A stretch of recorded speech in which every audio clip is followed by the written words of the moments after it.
প্রিয় দর্শক, অত্যন্ত সংক্ষিপ্ত পরিসরে ছোট্ট একটা ভিডিওতে আপনাদের স্বাগত। সেটা হচ্ছে আমাদের প্রফেসর ডক্টর মোহাম্মদ ইউনূস, আমাদের মাননীয় প্রধান উপদেষ্টা, তার সম্পর্কে কিছু কথা শেয়ার করব এবং তার পরবর্তীতে আমাদের যে সংস্কার কমিশনগুলো গঠন করা হয়েছে সেগুলোর ভবিষ্যৎ কি, আমাদের উপদেষ্টা মাহফুজ আলম তার ফেসবুক স্ট্যাটাস, এই বিষয়ে কিছু কথা এখন আপনাদের সামনে উপস্থাপন করছি। সেটি হচ্ছে প্রথমে প্রফেসর ডক্টর মোহাম্মদ ইউনূস। আপনারা সবাই জানেন তিনি বিভিন্ন সময়ে বক্তৃতামালায় তার বিভিন্ন বক্তব্যে লেখালেখিতে তিনি বলেছেন যে তিনি রাষ্ট্র পরিচালনা বুঝেন না, তাকে এখানে জোর করে বসানো হয়েছে।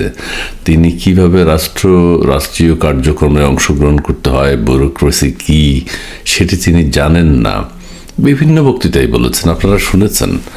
এবং সম্প্রতি বিশিষ্ট সাংবাদিক নুরুল কবির সাহেবের সাথে তার যে ইন্টারভিউ হয়েছে সেখানেও তিনি বারবার বলেছেন যে আমি কাজকর্ম বুঝি না, আমি এগুলো জানি না, আমি অপারগ শব্দটি বলেননি, মানে আমি বুঝি না। এখন প্রশ্ন হচ্ছে, যেহেতু বুঝেন না, যেহেতু জানেন না রাষ্ট্র পরিচালনা, সেহেতু কেন তিনি এখনো রাষ্ট্র পরিচালক হিসেবে বসে আছেন, রাষ্ট্রের প্রধান উপদেষ্টা হিসেবে আছেন?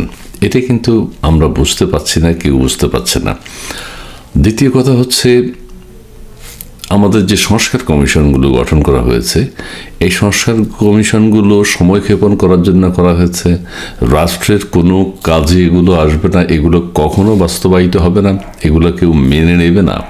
এবং যে সংস্কার কমিশনগুলো গঠন করা হয়েছে তাদের পিছনে যে অর্থ ব্যয় হয়েছে, এটি হচ্ছে রাষ্ট্রের অপচয়। কোনো নির্বাচিত সরকার ছাড়া এই বর্তমান অন্তর্বর্তীকালীন সরকার এই সংস্কার সুপারিশমালা যেগুলো অলরেডি প্রধান উপদেষ্টা বরাবর উপস্থাপন করা হয়েছে, এগুলো কখনো বাস্তবায়িত হবে না দাঁড়িয়ে। দ্বিতীয় কথা হচ্ছে, আমাদের যিনি মাস্টার মাইন্ড, বিশিষ্ট গুরু এবং আধ্যাত্মিক সাধক, আধ্যাত্মিক গুরু, তিনি হচ্ছেন জনাব মাহফুজ আলম। তিনি সম্মানিত উপদেষ্টা। তিনি তার একটা ফেসবুক স্ট্যাটাসে তার অসহায়তার কথা বলেছেন। এই জন্য কি মাহফুজ আলম দায়ী? সব শেষ কথা। এবং নানান ব্যর্থতার চিত্র তার কথাবার্তায় ফুটে উঠেছে। তিনি এক ধরনের হতাশ। সব কিছু মিলিয়ে এই যে রাষ্ট্র পরিচালনায় রাষ্ট্রকে একটা বিপজ্জনক অবস্থার দিকে ফেলে দেয়া হয়েছে এবং কথায় কথায় ভারত বিরোধিতা। আমরা ভারতের পক্ষে না, কেউ অন্য কোনো দেশের পক্ষেও না, কিন্তু কোনো দেশের বিপক্ষেও আমরা না। কথায় কথায় ভারতের বিপক্ষে কথা বলে ভারতকে উত্তেজিত করা, এটা কি শোভা পাচ্ছে? এটা কি আমাদের জন্য ভালো হচ্ছে? অবশ্যই না। ভারত আমাদের 3-4 দিকে অবস্থিত। ভারত একটা বড় দেশ। কি দরকার? আমাদের আদান প্রদান তো হচ্ছে। ভারত বিরোধিতা করে, ভারতকে উস্কে দিয়ে কেউ কেউ বলছেন যে বর্তমান সরকার ক্ষমতা দীর্ঘায়িত করতে চাচ্ছে।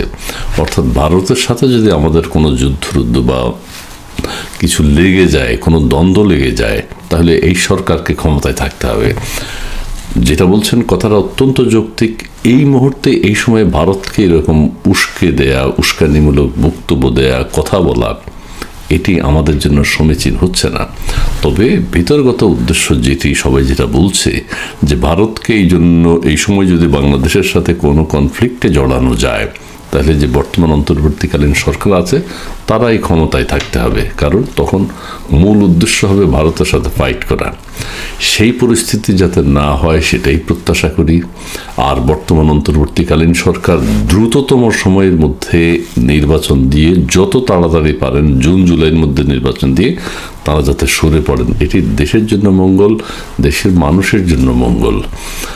আর নানান বিষয়, নানান গুজব আছে, সেদিকে আর গেলাম না। আজকে এই কথাগুলোই বললাম। আবারও রিপিট করি, সেটি হচ্ছে প্রফেসর ডক্টর মোহাম্মদ ইউনূস তিনি বারবার বলছেন তিনি কোনো কার্যক্রম বুঝেন না, রাষ্ট্র পরিচালনার কোনো কিছু তিনি বুঝেন না, সচিবদের কর্মকাণ্ড তিনি বুঝেন না, তিনি এই বিষয়ে তার কোনো নলেজ নেই, এটা বলছি। কিন্তু তারপরেও তিনি কেন থাকছেন, অথবা আমরাও কেন রাখছি, এটা নিয়েই কিন্তু এখন প্রশ্ন দেখা দিয়েছে। তিনি সুইজারল্যান্ড গেছেন, তার সফর সুন্দর হোক, সফল হোক।